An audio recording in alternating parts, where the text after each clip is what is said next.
So along this line of thinking about things like conspiracy theories, rather than why do people believe these false ideas, which is certainly an interesting phenomenon in itself.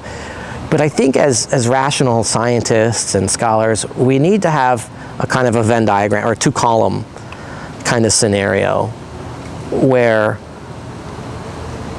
we need to consider that at least one of these 1,000 ideas being discussed on the internet that go under the label conspiracy theory, it would be unreasonable to think that they're all bogus.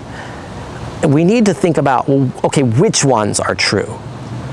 Because people seem to not consider the idea of misinformation or disinformation, that there is value in throwing people off, economic value, state secrets, whatever it might be, that you want to create confusion at times with things like unidentified aircraft. It's in the best interest of manufacturers of that technology and nation states that create and fund that technology for there to be confusion around them.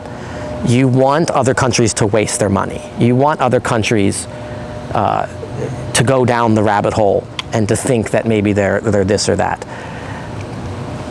And that we need to consider this third position, that there's deception involved in these things. And that we have to have this kind of two-column scenario where we're thinking, well, which of these could be true? Because some of them have to be.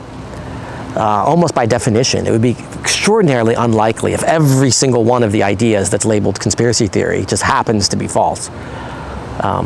I think a couple of good examples would be things like what you might call movie magic. Hollywood can create very convincing masks, extraordinary makeup, and so on. Now, we've never seen that in the wild, right? You've never seen a scenario where people went back a year later and say, oh, that famous person on TV was actually such and such in a mask. And so there's two scenarios. That's either never happened in the history of the world as we know it, or it did happen and you didn't notice, right?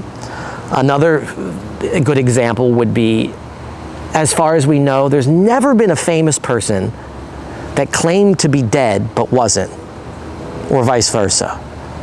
Claimed to be alive and wasn't. There's, again, two scenarios. That's either never happened, even though it's relatively easy to do, or you didn't notice. And I think we need to consider in this kind of information hazard kind of world that there's this third reality, that you're not considering that you've been lied to.